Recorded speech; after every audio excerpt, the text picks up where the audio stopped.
क्या आप जानते हैं कि जीवन की सबसे बड़ी जंग किसी युद्ध के मैदान में नहीं, बल्कि आपके अपने दिमाग के अंदर ही लड़ी जाती है, जहां आपका अपना दिमाग आपको शिकार की तरह कमजोर और हार मानने वाला महसूस कराता है, या फिर एक योद्धा की तरह पूरी तरह अजेय और अनस्टॉपेबल बना देता है। कल्पना कीजिए, एक ऐसा इंसान जो कभी अपने प्रोफेशन में टॉप पर था, चमकदार सफलता के शिखर पर था, लेकिन अब वह दिवालिया हो चुका है, नौकरी खोने की कगार पर खड़ा है, गुस्से से भरा हुआ है, चिंता में डूबा हुआ है, हताशा में घिरा हुआ है, और उसे समझ नहीं आ रहा कि उसकी गलती क्या है, वह क्या गलत कर रहा है, और अपनी जिंदगी को वापस पटरी पर कैसे लाए। ये कहानी है डैरेन डॉनली की Sports for the Soul series की पहली और सबसे शक्तिशाली किताब, Think Like a Warrior the 5 Inner Beliefs That Make You Unstoppable की। ये कोई आम किताब नहीं है, बल्कि यह एक ऐसी प्रेरणादायक कहानी है जो आपको यह सिखाती है कि दुनिया के सबसे बड़े उपलब्धि हासिल करने वाले लोग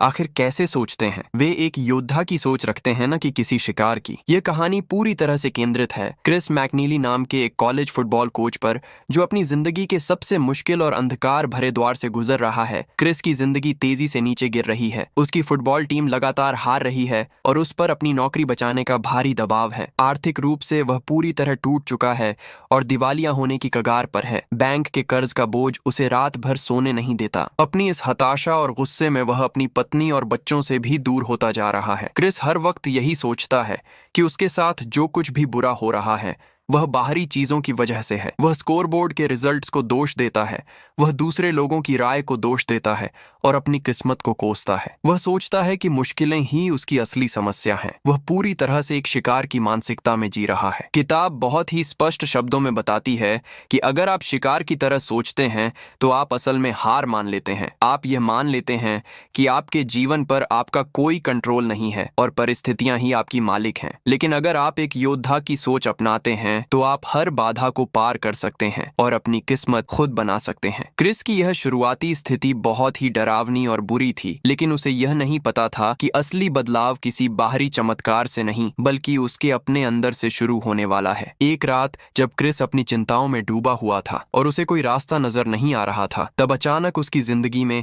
एक ऐसा रहस्यमयी दर्शन होता है जो सब कुछ बदलने वाला था। उसके सामने प्रकट होते हैं महान John wooden. John wooden UCLA basketball team के दिग्गज कोच थे, जिन्होंने 27 साल तक कोचिंग की और 10 नेशनल चैंपियनशिप जीती। खेल के इतिहास में इतनी महान सफलता बहुत ही कम लोगों ने देखी है। जॉन वुडन क्रिस के पास आते हैं और उसे जिंदगी का पहला और सबसे बुनियादी आंतरिक विश्वास सिखाते हैं। जॉन वुडन क्रिस की आंखों में देखकर कहते हैं कि पहला आंतरिक विश्वास यह है कि मैं केवल उन चीजों पर फोकस करता हूं जिन पर मेरा पूरा कंट्रोल है, यानी मेरा प्रयास और मेरा रवैया। जॉन वुडन क्रिस को गहराई से समझाते हैं कि इंसान की सबसे बड़ी गलती यह है कि वह उन चीजों को लेकर चिंतित रहता है जो उसके हाथ में हैं ही नहीं। वह कहते हैं कि स्कोरबोर्ड के रिजल्ट्स, दूसरे लोगों की हरकतें, उनकी आलोचनाएं या बाहरी परिस्थितियां आपके कंट्रोल से पूरी तरह बाहर हैं। जब आप अपना ध्यान उन चीजों पर लगाते हैं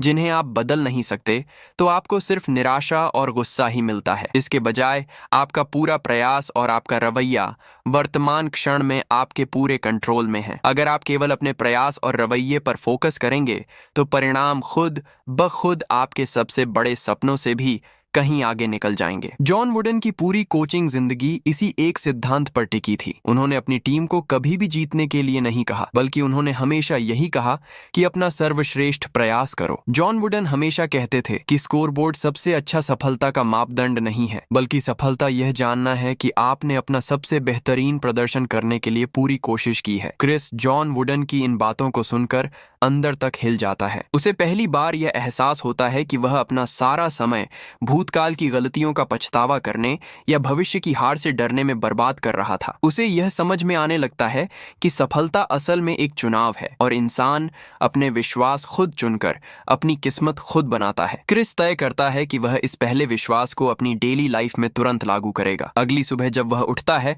तो वह बैंक के कर्जों या अपनी नौकरी जाने के डर के बारे में नहीं सोचता। वह टीम की प्रैक्टिस में जाता है और अपनी पूरी एनर्जी सिर्फ इस बात पर लगाता है कि आज का दिन कैसे बेहतर बनाया जाए। वह रिजल्ट्स की चिंता को पूरी तरह छोड़ देता है। वह सिर्फ अपने बेहतरीन प्रयास पर ध्यान देता है और अपना रवैया एकदम सकारात्मक रखता है। किताब बार बार यह दोहराती है कि जैसे ही क्रिस यह पहला आंतरिक विश्वास अपनाता है कि उसे केवल प्रयास और रवैये पर फोकस करना है, उसके अंदर की सारी उथल पुथल शांत होने लगती है। उसे एक गहरी शांति मिलती है और उसका गुस्सा धीरे धीरे गायब हो जाता है। वह हर दिन को वर्तमान में जीना शुरू कर देता है। यह पहला कदम था जिसने क्रिस को एक शिकार की मानसिकता से निकालकर एक योद्धा बनने के रास्ते पर ला खड़ा किया। क्रिस की जिंदगी में यह पहला कदम था जो उसे योद्धा बनाने की ओर ले गया, लेकिन अभी उसका सफर बहुत लंबा था और उसे अपने अंदर छिपी और भी कई मानसिक बेड़ियों को तोड़ना था। फिर अचानक उसे एक और दर्शन होता है। इस बार उसके सामने आते हैं महान बक ओनील। बक ओनील मेजर लीग बेसबॉल के पहले अफ्रीकी अमेरिकी कोच थे। उन्होंने अपने जीवन में बहुत सारे भेदभाव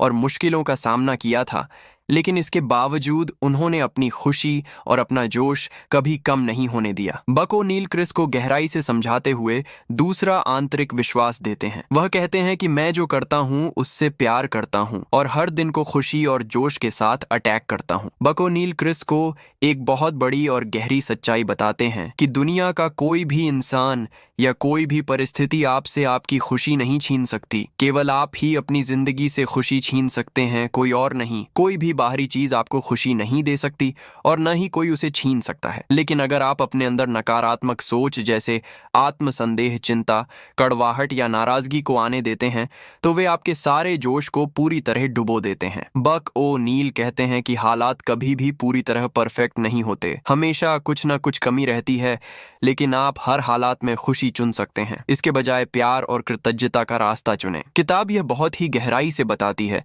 कि बक ओ नील ने अपना पूरा जीवन यही सिखाने में लगा दिया कि खुशी आपकी अपनी जिम्मेदारी है और अपनी राह में आने वाली हर बाधा को अवसर में बदलने के लिए हमेशा प्यार और कृतज्ञता का रवैया रखें। क्रिस जब इस विश्वास को सुनता है तो उसे एहसास होता है कि वह अपने कोचिंग के काम से कितना प्यार करता था, लेकिन हार के डर, पैसों की चिंता और बाहरी दबाव ने उस प्यार को पूरी तरह मार दिया था। वह समझता है कि अगर वह अपने काम में वापस वही जोश और खुशी ले आए तो उसकी टीम भी खुद ब खुद प्रेरित हो जाएगी और वह हर दिन को एक नए उत्साह के साथ शुरू कर सकता है। बक ओनील की इस प्रेरणादायक कहानी से क्रिस यह सीखता है कि अगर आप अपने काम से प्यार करते हैं तो हर बाधा आपके लिए एक अवसर बन जाती है। क्रिस अब अपनी टीम के साथ प्रैक्टिस में एक अजीब सी खुशी के साथ जाता है। वह हर छोटी प्रोग्रेस पर अपनी टीम और जिंदगी के प्रति कृतज्ञता जताता है और हर तरह के नकारात्मक विचारों को खुद से बहुत दूर रखता है। किताब बार बार यह दोहराती है कि यह दूसरा आंतरिक विश्वास, खुशी और जोश से हर दिन अटैक करने से आपका काम आपको फिर से प्यारा लगने लगता है और सारी बाधाएं अवसर बनने लगती हैं। क्रिस जब यह दूसरा विश्वास अपने अंदर उतार लेता है तो उसका सारा पुराना गुस्सा पूरी तरह से खत्म हो जाता है। वह अपने परिवार के साथ ज्यादा समय बिताने लगता है और जिंदगी की हर छोटी खुशी को दिल से महसूस करने लगता है। क्रिस की जिंदगी में खुशी लौट आई थी, लेकिन एक लीडर के तौर पर उसे अभी और भी बहुत कुछ सीखना था। अपनी टीम को जीत दिलाने के लिए उसे कुछ और मजबूत चाहिए था और तभी उसे तीसरा दर्शन होता है। यह दर्शन था 1980 की United states Olympic hockey team के लेजेंडरी कोच हर्ब ब्रूक्स का। ये वही महान कोच हैं जिन्होंने मिरेकल ऑन आइस में उस वक्त की सबसे ताकतवर और अजेय मानी जाने वाली सोवियत यूनियन की टीम को हराकर गोल्ड मेडल जीता था। एक ऐसा चमत्कार जिसकी किसी ने कल्पना भी नहीं की थी। हर्ब ब्रूक्स क्रिस की आंखों में एक अलग ही आग के साथ देखते हैं और उसे तीसरा आंतरिक विश्वास सिखाते हैं। वह कहते हैं कि मैं बड़े सपने देखता हूँ और नकारने वालों की पूरी तरह अनदेखी करता हूँ। मैं अपने लिए विशाल लक्ष्य तय करता हूँ और उन लक्ष्यों को हासिल करने के लिए पूरी तरह से प्रतिबद्ध होता हूँ। हर्ब ब्रूक्स क्रिस को समझाते हैं कि लीडरशिप और मैनेजमेंट में बहुत बड़ा अंतर होता है। मैनेजर सिर्फ जो चल रहा है उसी स्टेटस को मेंटेन करते हैं, लेकिन लीडर बड़े सपने देखकर हमेशा ऊंचे स्टैंडर्ड सेट करते हैं। हर्ब ब्रूक्स कहते हैं कि जब आप बड़े सपने देखते हैं तो आपको अपने कंफर्ट जोन से बाहर निकलना ही पड़ता है और ऐसे में असफलता का आना बहुत ही स्वाभाविक है। असफलता बड़े सपनों की कीमत है। किताब में हर्ब ब्रूक्स बहुत ही स्पष्ट शब्दों में कहते हैं कि एक सच्चा लीडर बनने के लिए आपके अंदर बड़े सपने देखने का साहस होना चाहिए। सिर्फ सपने देखना ही काफी नहीं है, बल्कि उन सपनों के लिए पूरी तरह प्रतिबद्ध होना होना चाहिए और हर बाधा के बावजूद उन सपनों का पीछा करना चाहिए, क्योंकि आपकी पूरी टीम, आपका परिवार और आपसे जुड़ा हर एक व्यक्ति पूरी तरह आप पर ही निर्भर करता है। हर्ब ब्रूक्स बताते हैं कि जब आप बड़े लक्ष्य तय करेंगे तो नकारने वाले लोग जरूर आएंगे, जो कहेंगे कि यह असंभव है, तुम यह नहीं कर सकते। ये नकारने वाले लोग बाहरी भी हो सकते हैं, जैसे मीडिया या आलोचक, और आपके अंदर की डरी हुई आवाज भी हो सकती है, जो सिर्फ डर से पैदा होती है। लेकिन एक योद्धा को प्रतिबद्ध कार्रवाई और असीमित विश्वास से इन नकारने वालों को पूरी तरह अनदेखा कर देना चाहिए। क्रिस इस तीसरे विश्वास से यह गहराई से समझता है कि वह अपने कोचिंग करियर में सिर्फ छोटे मोटे बदलाव करके नहीं जीत सकता, बल्कि उसे बहुत बड़े लक्ष्य सेट करने होंगे, और जो लोग कहते हैं कि वह हार जाएगा, उनकी परवाह पूरी तरह छोड़नी होगी, तभी वह अपनी टीम को नई ऊंचाइयों पर ले जा सकता है। हर्ब ब्रूक्स की इस चमत्कारी कहानी से क्रिस यह सीख लेता है कि असफलता भी बड़े सपनों का ही एक हिस्सा है, और एक लीडरशिप में सबसे ज्यादा जरूरी चीज साहस ही है। क्रिस अब अपने और अपनी टीम के लिए विशाल लक्ष्य अपनी डायरी में लिखता है और नकारने वालों की बातों को हवा में उड़ा देता है। किताब बार बार यही दोहराती है कि तीसरा आंतरिक विश्वास, बड़े सपने देखने और नकारने वालों को अनदेखा करने से आप एक सच्चे लीडर बनते हैं और अपनी टीम को उस मुकाम तक उठाते हैं जहां किसी ने कल्पना भी नहीं की होती। क्रिस जब यह विश्वास अपनाता है तो उसकी बची खुची हताशा भी पूरी तरह चली जाती है। वह टीम को नई ऊंचाइयों पर ले जाने का पूरा मास्टर प्लान बनाने लगता है और अपने परिवार को भी अपने इन बड़े सपनों का हिस्सा बनाता है। क्रिस अब अपने अंदर 3 बड़े विश्वास उतार चुका था, लेकिन एक योद्धा का सफर तब तक पूरा नहीं होता जब तक वह हर तरह के दर्द और मुश्किलों को सहने के लिए पूरी तरह से तैयार न हो जाए। अपनी इस नई सोच के साथ आगे बढ़ते हुए क्रिस को अपना चौथा दर्शन होता है। इस बार उसके सामने आते हैं University of Alabama football team के महान coach Paul Bear Bryant. Bear Bryant ने 25 साल तक कोचिंग की और 6 नेशनल चैंपियनशिप जीती। उनकी टीमें हमेशा अपनी मानसिक मजबूती और कभी हार न मानने वाले जज्बे के लिए जानी जाती थीं। बियर ब्रायंट क्रिस को चौथा आंतरिक विश्वास सिखाते हैं। वह कहते हैं कि मैं अथक हूं और अपने सपनों को कभी नहीं छोड़ूंगा, चाहे मेरे रास्ते में कितनी भी बाधाएं क्यों न आएं। बियर ब्रायंट क्रिस को गहराई से समझाते हैं कि मेंटल टफनेस यानी मानसिक मजबूती कोई ऐसी चीज नहीं है जिसके साथ आप पैदा होते हैं, बल्कि यह एक चुनाव है और हर दिन अभ्यास करने वाली एक आदत है। वह कहते हैं कि आपको हर रोज अपनी सीमाओं को थोड़ा और आगे धकेलना होता है और अपनी पुरानी सोच और पुराने विश्वासों को चुनौती देनी होती है। किताब में बियर ब्रायंट बहुत ही जोर देकर कहते हैं कि यह सब इस एक मजबूत विश्वास से शुरू होता है कि आप जो भी चुनौती का सामना कर रहे हैं उसे आप आसानी से हैंडल कर सकते हैं, आप किसी भी मुसीबत को सहन कर सकते हैं। अगर आप दिल की गहराइयों से यह विश्वास करते हैं तो दुनिया की कोई भी ताकत आपको हरा नहीं सकती। असफलताएं हमेशा अस्थायी होती हैं, कड़ी प्रैक्टिस का दर्द अस्थायी होता है, हार की निराशा अस्थायी होती है, अचानक आई कोई भी बड़ी समस्या सिर्फ अस्थायी होती है। बियर ब्रायंट कहते हैं कि बुरे वक्त कभी टिकते नहीं हैं और एक चैंपियन इस बात को बहुत अच्छी तरह जानता है। जीवन में समस्याओं की उम्मीद हमेशा करें, लेकिन उन्हें पार करने की भी पूरी उम्मीद रखें। जब आप कभी हार न मानने की प्रतिबद्धता कर लेते हैं तो यह आपको एक ऐसी मानसिक धार देती है कि आप अंदर से जान जाते हैं कि कुछ भी आपको नहीं रोक सकता। क्रिस इस चौथे विश्वास से अपनी जिंदगी में अथक प्रयास शुरू करता है और यह गहराई से समझता है कि मेंटल टफनेस को चुनकर वह किसी भी बाधा को पार कर सकता है। बियर ब्रायंट की कहानी से क्रिस यह सीखता है कि चैंपियन कभी हार नहीं मानते और अस्थायी दर्द को सहन करके ही सफलता की ओर आगे बढ़ते हैं। क्रिस अब हर दिन बिना थके कड़ी मेहनत करता है और कभी हार मानने की सोच को अपने दिमाग से पूरी तरह दूर रखता है। किताब यह बात बार बार दोहराती है कि चौथा आंतरिक विश्वास, अथक रहने और कभी हार न मानने से आपके अंदर मेंटल टफनेस आती है और आप सच में अनस्टॉपेबल हो जाते हैं। क्रिस जब यह विश्वास अपनाता है तो उसकी दिवालियापन की सारी चिंता जाती रहती है। वह बैंक के लोन अधिकारियों का डटकर सामना करने लगता है और अपनी जॉब बचाने के लिए एक नई और अजेय ऊर्जा के साथ काम करता है। अब क्रिस पूरी तरह से एक योद्धा का आकार ले चुका था,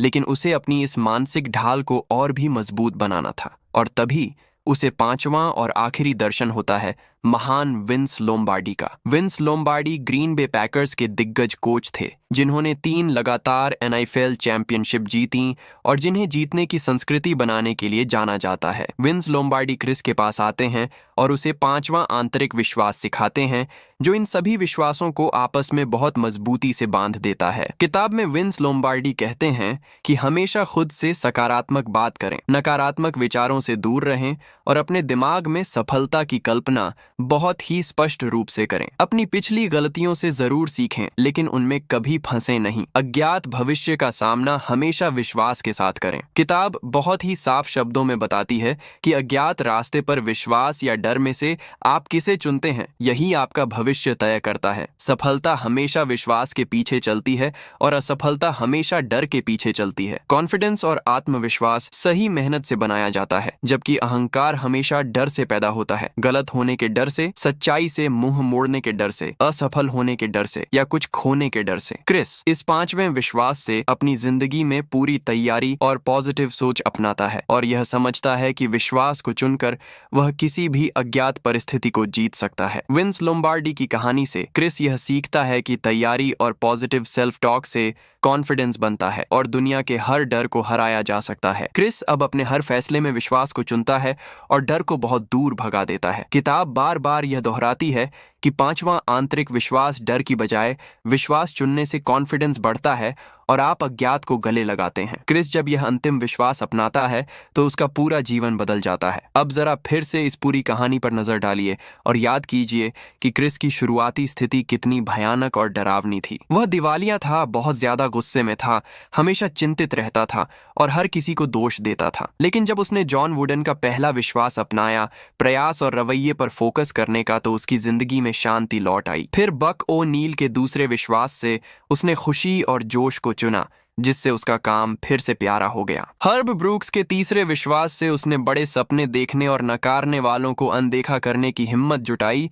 जिससे वह एक सच्चा लीडर बना। बियर ब्रायंट के चौथे विश्वास से उसने अथक रहने और कभी हार न मानने की ताकत पाई, जिससे उसके अंदर मेंटल टफनेस आई। और अंत में विंस लोम्बार्डी के 5वें विश्वास से उसने डर को भगाकर विश्वास को चुना, जिससे उसका कॉन्फिडेंस चरम पर पहुंच गया। ये 5 आंतरिक विश्वास मिलकर क्रिस को एक साधारण और डरे हुए इंसान से एक अजेय योद्धा बना देते हैं। क्रिस इन 5 आंतरिक विश्वासों को एक के बाद एक अपनी रोजमर्रा की जिंदगी में उतारता है और उसकी जिंदगी सचमुच पूरी तरह बदल जाती है। वह अपनी टीम को एक नई ऊर्जा से प्रेरित करता है, मैदान पर जीत हासिल करता है, अपने परिवार के साथ बेहतर और प्यार भरे संबंध बनाता है और अपने डूबते हुए करियर में शानदार वापसी करता है। लेखक डैरेन डॉनली कहते हैं कि सफलता एक चुनाव है और आपके अपने विश्वास ही यह तय करते हैं कि आप जीवन भर शिकार बनेंगे या एक योद्धा। यह किताब बार बार यही दोहराती है कि योद्धा की सोच अपनाकर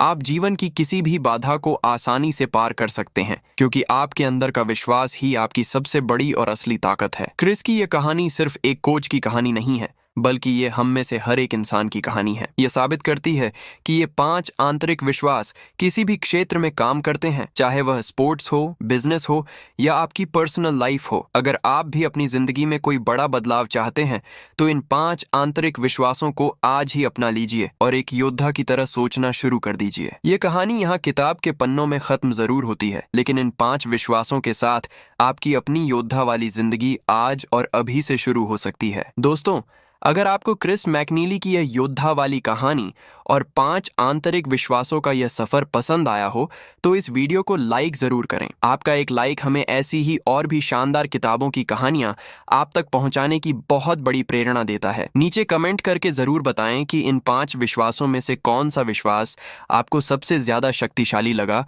और आप आज ही अपनी जिंदगी में किसे अपनाने जा रहे हैं। अगर आप इस चैनल पर नए हैं और जीवन बदलने वाली ऐसी ही बेहतरीन किताबों की कहानियां लगातार सुनना चाहते हैं तो चैनल को सब्सक्राइब करना बिल्कुल न भूलें। अपने उन दोस्तों और परिवार वालों के साथ भी इस वीडियो को जरूर शेयर करें जिन्हें अपनी जिंदगी में एक नई उम्मीद और योद्धा जैसी सोच की जरूरत है। अपना कीमती समय देने के लिए आपका बहुत बहुत धन्यवाद। मिलते हैं अगली ऐसी ही किसी शानदार किताब के साथ।